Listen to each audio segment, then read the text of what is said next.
Hey guys, it's the butler of Hotel Room 103. And if you're watching this video, then most likely you're a fan of horror just like me. You like to watch different horror movies, play horror games, read horror comics and books, and just discover a whole new dark world.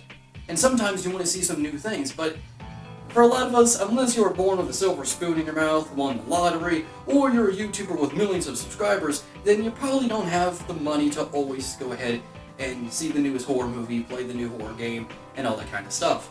Yes, getting by can be difficult, excruciating, and just being a horror fan when you don't have a lot of money isn't easy.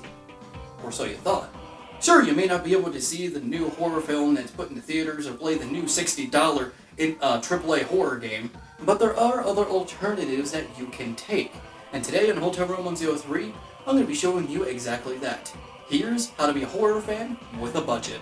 These are ways that you can go ahead and see newer horror movies, older horror movies, new horror content that you never thought even existed. And if you guys have different ideas, that's legal, mind you. I don't want to be partially responsible for you guys getting a virus on like an illegal piracy site, or I don't know, breaking into a movie theater to see some weird movie that everyone's talking about that might not even be that good in the first place. So if you have any ideas, legally, put them down in the comments below. Without further ado, let's begin with the most obvious one I feel like an idiot talking about, but you know, you kind of have to, and that, my friends, is Netflix. Now, no, this video is not sponsored by Netflix. Do you really think I'm big enough to have a sponsorship in this channel yet? No. Get your mind out of the freaking gutter. Now, in case you didn't know, Netflix is a popular streaming site. For a certain amount of money each month, I forgot how much it is, even though I have it, you can watch basically anything you want with no additional payment.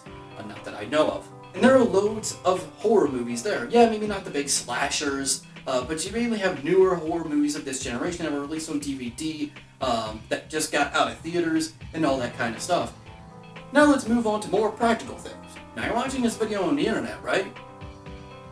If not, then how the fuck are you watching 3G, data, cellular data? Thank you about that. I was just gonna make myself look like an idiot. But anyway, the internet has loads of different paths you can take to see different types of horror. For example, the horror YouTube that's a freaking fly! The horror YouTube community. There are loads of us here that talk about different aspects of horror, from real serial killers, reading creepypastas, and I'll get back to that shortly, or reviewing horror games, and some of the stuff that I do, other people do. In fact, I'll be doing an entire video about horror YouTubers. That'll be the next top list, and might as well not try and make it a big surprise.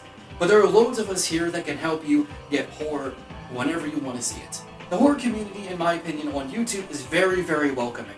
More welcoming than other communities I've seen, which kind of shocks me, considering the majority of communities that I've seen can sometimes have their rough edges. Like, I'm not saying they're all bad, but some communities can have the sour apples to make everyone else look bad. Not pointing any fingers, not saying anyone specifically, because I don't want people to get mad. But the YouTube horror community just feels so welcoming, and I love it. I love being a part of this community. It's honestly shocking how great it can be. Now, I'm not sugarcoating it. There are some bad aspects, like, of course, elitists. Every community has those.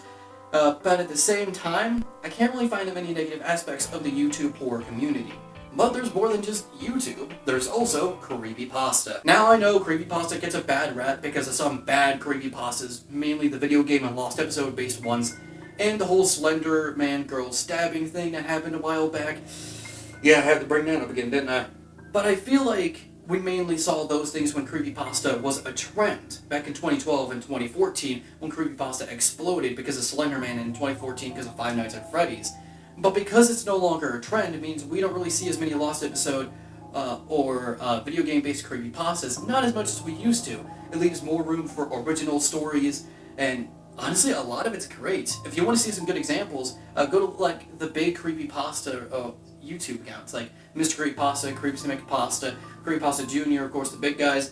But there are also others you can look at. In fact, there are dozens, if not, I doubt hundreds, but a lot of creepypasta readers on YouTube. Besides just Mr. Creepypasta, Creepypasta, and Creepypasta Jr. Hell, I've experimented with it myself. I might even do it again. I don't know.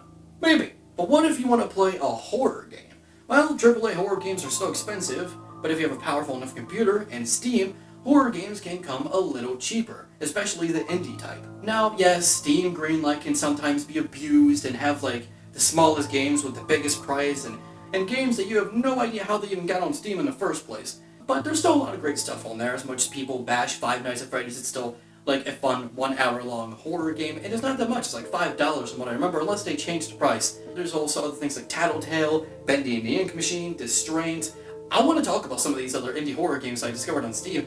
That's what I love about these indie horror games. They have so much personality brewing inside of them. Like, when's the last time we've seen a horror game with cartoon characters, Furbies, and animatronics? I'm listening. But what if you don't want to spend any money? Well, that's okay. There are freeware indie horror games, like Slender, and the original I'm Scared, and multiple others. Now, I'd be careful when looking for some of these because there could be viruses. Just, check a lot of these games before you actually get them. I'd go on Game Jolt. I feel like that's one of the safer places. Maybe not the safest, but definitely safer than, let's say, this random MediaFire website. I don't fucking know. But what if you want to watch an old slasher DVD? Well, my friends, you're gonna be shocked. No, just go to this one store that sells DVDs. FYE? No, that's expensive as shit. Really. Oh, by the way, before I continue, let me go on a rant here about one FYE incident. I went to FYE like last year and got 2 sets of DVDs. Now, I know that this DVD I'm about to bring up is not horror, but it's part of the story. Panty and Stocking with Garterbolt, the complete series, which is just like 1 season. I got from FYE. Same goes for this Friday 13th, the Ultimate Collection, which has the first 8 movies in this collection. Guess which one was cheaper? Guess how much? This year was between $50 to $60. Can't exactly remember the exact price. This year, $12. A random anime that doesn't really look like that much of an anime about 2 angels who constantly say fuck, piss, shit, and one of them fucks everything they see. And in the very first episode is about shit, and I mean literally, $60. Not insulting Panty and Stocking Garterbolt by all means, but one of the most recognizable horror movie franchises out there. The first 8 movies in its series, $12. Explain this shit to me. Now, if you want cheap DVDs, maybe Blu-ray if it's available there. Blu-ray is available there, but in the section I'm about to talk about, you can go over to Walmart. Walmart? Really? Now, hear me out. Walmart has an entire section, at least the Walmart I go to, I think a lot of them do, have this one section dedicated to horror, and classic horror nonetheless. And a lot of the DVDs there are extremely cheap. Want some examples? I got the very first Child's Play for $5. I got Corpse Bride, which isn't really a horror, but it's still darker, so I would count it, for not even $3. I got the Alien Quadrilogy for $12, and I got the first 4 movies of Nightmare on Elm Street for not even $10. I think it was around $8. I can't remember the exact prices, but I know they were extremely cheap. It's insane to even have entire collections of movies that are fairly low price, but please be careful which ones you pick, because it's kind of weird. Like I said, the first Child's Play, $5. But then Child's Play 2 and 3, also $5. How are they the same price when one has 1 movie, the other has 2? Be careful. I got loads of different horror movies because of that, and it's kind of awesome when you look at it. You can get tons of DVDs for $20 there.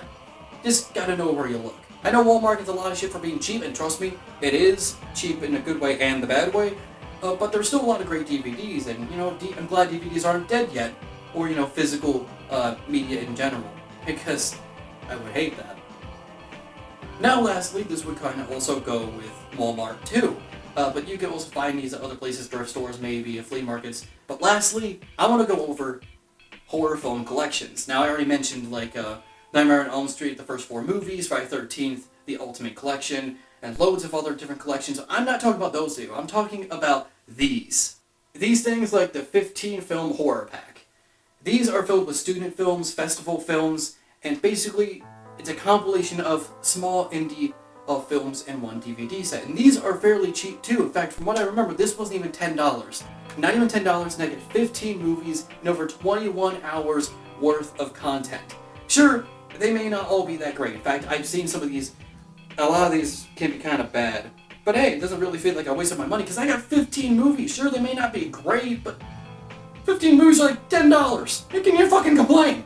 I won't go into too much detail because I want to give this thing its own video. But it's still awesome that I was able to get these kind of movies for such a cheap price. And the reason this is its own section is mainly because this is horror that most people don't know about. This is horror that you can show to your YouTube videos and all that kind of stuff, and show to your friends, and they most likely have never seen it before. Sure, it doesn't mean good, but at the same time, a lot of these films are very exceptional, and I enjoyed some of them, and others not so much. But we'll talk about that later. But with that being said, I think that's everything I wanted to go over for this video. Once again, if you guys have any ideas, legally, make sure they're legal, put them down in the comments below, and maybe they could help people like me and other people who don't have that much money to find new horror products, like newer horror movies through Netflix, older horror movies through Walmart's DVD section, indie horror games through Steam and freeware stuff, YouTubers, and maybe if we could find something for newer horror games, that'd be also cool, because I couldn't really find anything for that. And I'm sure maybe I missed some stuff, like, I don't know, go to thrift store, flea market, the obvious stuff. You guys already know about that. What's the point of me talking about that? Maybe some other streaming sites that I'm unaware of. But if you guys have other ideas, please put them down in the comments below. If you guys enjoyed this video, make sure to like, maybe favorite, and subscribe if you'd like to see some more. And thank you for spending the night at Hotel Room 103.